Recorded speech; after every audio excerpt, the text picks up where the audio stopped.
बार फिर से बहुत स्वागत है आप सभी का। जी राजस्थान में 7 सीटों पर उपचुनाव और इसी बीच लगातार हर एक अपडेट सबसे पहले जी राजस्थान आप तक पहुंचा रहा है। एक और बड़ी खबर अपडेट यहाँ पर 7 सीटों पर विधानसभा उपचुनाव के लिए वोटिंग जारी है और इसी बीच पूर्व सीएम वसुंधरा राजे ने ट्वीट किया है।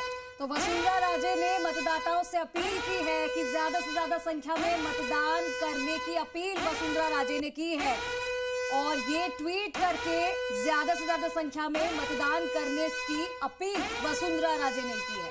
बिल्कुल, तो आम से लेकर खास तमाम जो यहाँ पर नेता हैं, जो दिग्गज है, वो पहुंच रहे हैं अपने अपने मतदान केंद्र पर। 7 विधानसभा सीटों पर जो भी खास लोग हैं, जो जनता है, वो पहुंच रही है और उसी बीच में वोटिंग जो प्रोसेस है वो अभी सुबह के वक्त में थोड़ी सी हमने धीमी रफ्तार देखी।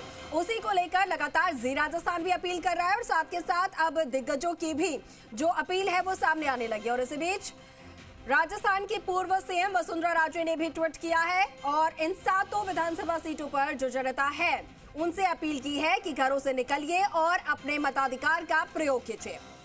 बिल्कुल, और लगातार हम आपको अपडेट दे रहे हैं और हमारे गेस्ट भी लगातार हमारे साथ जुड़े हुए हैं। एक करके फिर से तारुफ करा देते हैं आपका। डॉक्टर चेतन राजपुरोहित है, बीजेपी प्रवक्ता हमारे साथ, और सीबी यादव प्रवक्ता है कांग्रेस से। राजेंद्र यादव हमारे साथ वरिष्ठ पत्रकार हैं। तो सबसे पहले चलिए बात करते हैं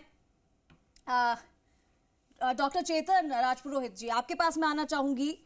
अभी जिस तरीके से धीरे धीरे वोटिंग पड़ रही है, कैसा लग रहा है? आपकी पार्टी ने कितनी कोशिश की? क्योंकि देखिए, जब चुनाव प्रचार का दौर था तब सबने ताकत झोंकी थी, सभी ने कोशिश की थी। एन मौके तक भी सीएम भी लगातार जो है दौरे करते हुए नजर आए थे। क्या इम्पैक्ट पड़ने वाला है इन प्रचार प्रसार से भी? ये भी बहुत महत्वपूर्ण प्रश्न बनता है।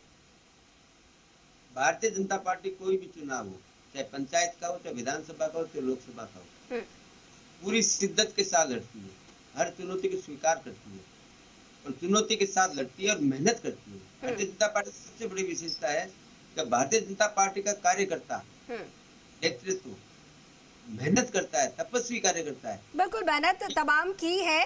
साथ के साथ चेतन जी, एक सवाल जो यहाँ पर सीबी यादव जी का भी था, जैसा कि उन्होंने कहा था कि सत्य और अहिंसा जो है वो कांग्रेस का बेस है, तो ऐसे में बीजेपी का क्या बेस है, ये भी हम जानना चाह रहे थे। और साथ के साथ जो उनकी तरफ से आरोप लगाए थे कि कमिटमेंट किए गए लेकिन पूरे नहीं किए गए, इसके बारे में भी आपसे जवाब चाहिए।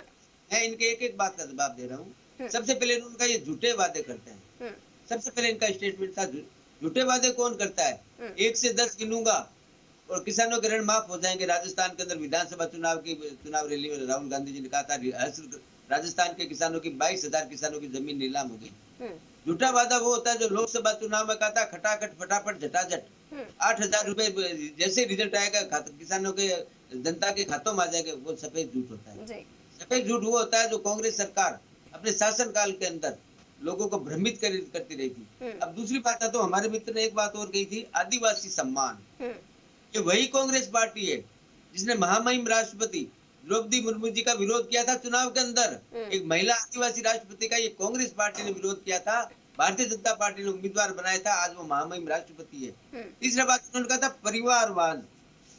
कांग्रेस का एक ही सिस्टम है, तुष्टीकरण करो और राज करो, बांटो और राज करो, घर घर को लड़ाना, जाति धर्म से लड़ना, भाई भाई को लड़ाना, इसी पे तो कांग्रेस का आधार है। यही कांग्रेस का चरित्र है। हमने क्या कहा है? हमने कहा एक रहो, नेक रहो, सेफ रहो।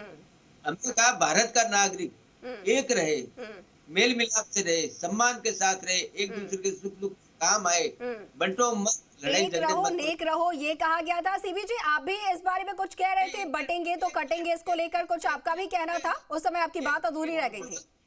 1 मिनट मेरे को लाइन पूरी करने दीजिए, 1 मिनट केवल।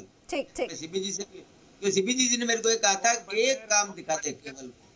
मैं आपको काम बताता हूँ, बताने लगूंगा तो 1 घंटा, लेकिन कुछ मेन बता देता हूँ। हमने वादा किया था किसानों से, हम किसान सम्मान निधि को 6,000 से बढ़ाकर 8,000 करेंगे। 2,000 राज्य सरकार अपनी तरफ से देगी। हमने वादा पूरा करके दिखाया है। हमने वादा किया था 450 रुपए में गैस सिलेंडर देंगे, बीपीएल परिवार को, गरीब परिवारों को। हमने 1 जनवरी 24 से लागू कर दिया, ये आपको भी पता है। जी। हमने वादा किया था पेट्रोल डीजल पे 2% वेट कम करेंगे। पेट्रोल के दाम हमने 7 रुपए से 18 पैसे कम किए, डीजल के दाम हमने 6 रुपए से 60 पैसे कम किए। हमने करके दिखाया। हमने कहा था वृद्धजन पेंशन स्कीम, हमने कहा था हमने 1150 करेंगे, हमने 1150 करके दिखाया और 60,000 नए पेंशनर को हमने जोड़ा है। बिल्कुल। तो ये सारे काम गिनवा रहे हैं एसीबी यादव जी एक एक करके, तो कहाँ वादे पूरे नहीं हुए हैं? आप क्या कह रहे थे? और वो बटेंगे कटेंगे वाला बयान जो आप कह रहे थे उसके बारे में क्या वो भी आप अपनी बात कंप्लीट कीजिएगा? झूठ का पुलिंदा यही सामने आ जाता है। चेतन जी जब यहाँ बोल रहे हैं, मैं पहला एक एक गिना रहा हूँ। वादा ये नहीं था कि 6 के 8 करेंगे, वादे ये था कि किसानों को 12,000 रुपए देंगे, वादा ये था कि 2800 रुपए में एमएसपी की खरीद करेंगे, वादा ये नहीं था कि केवल बीपीएल को 450 रुपए में गैस सिलेंडर देंगे, सबको देंगे गैस सिलेंडर, आप निकाल लीजिए। वादा ये नहीं था कि 2 रुपए और 3 रुपए पेट्रोल डीजल पे कम करेंगे, पड़ोसी राज्य हरियाणा के बराबर करेंगे। और मैं झूठ यहीं पे बता रहा हूं, आप इसमें एक भी चीज लेके आएंगे। वादा ये नहीं था वृद्धजनों वाला, वृद्धजनों का कानून हमने बनाया था कि हर साल 15% की ग्रोथ होगी। मैं चेतन राजपुरोहित जी के भारतीय जनता पार्टी के झूठ को इस ऑन स्क्रीन आपके सामने ला रहा हूं, और उसमें से एक भी चीज गलत हो तो इसको चुनौती दी जाए। मैं कह रहा हूं कि भारतीय जनता पार्टी आदिवासियों की बात करती है। भारतीय जनता पार्टी का चेहरा भी जो है ना, वो आदिवासियों को आदिवासी भी कह के दिखा दो, ये तो उनको वनवासी कहते हैं, ये तो उनका मूल वजूद को खत्म करते हैं।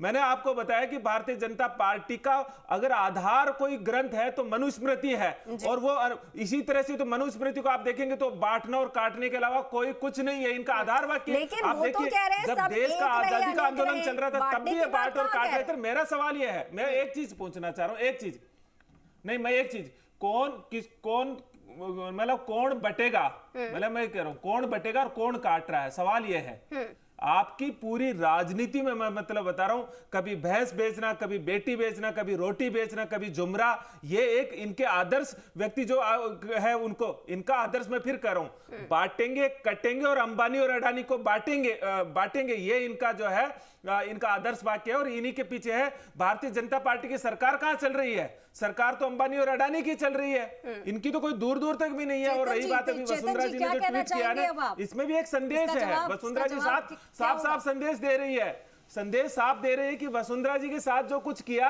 वसुंधरा जी कह रही है प्रदेश की जनता को आपको बदला लेने का समय आ गया है। इस प्रदेश की जनता ने कोई पर्ची मुख्यमंत्री के लिए नहीं दिया था, गांव के अंदर सरपंच भी पर्चियों से नहीं चुने जाते हैं। इन्होंने एक प्रदेश का मुख्यमंत्री पर्ची से बना दिया। डॉक्टर साहब, एक महीने के भीतर फिर से पर्ची का आरोप लग रहा है, दिखा दिया था। चेतन जी जवाब दीजिए। एक महीने में हमारे ठीक है, सीबी जी सुनते हैं, आपने सवाल कर लिया, आप जवाब भी सुन लेते हैं। जी डॉक्टर साहब, हमारे मित्र ने जो मैंने काम बताए उसमें कमियां निकालनी चाहिए। प्रतिपक्ष का काम है कमियां निकालना, सुझाव देना। ये भी कांग्रेस पार्टी के नेता सच्चे रूप से नहीं कर पा रहे विधानसभा के अंदर।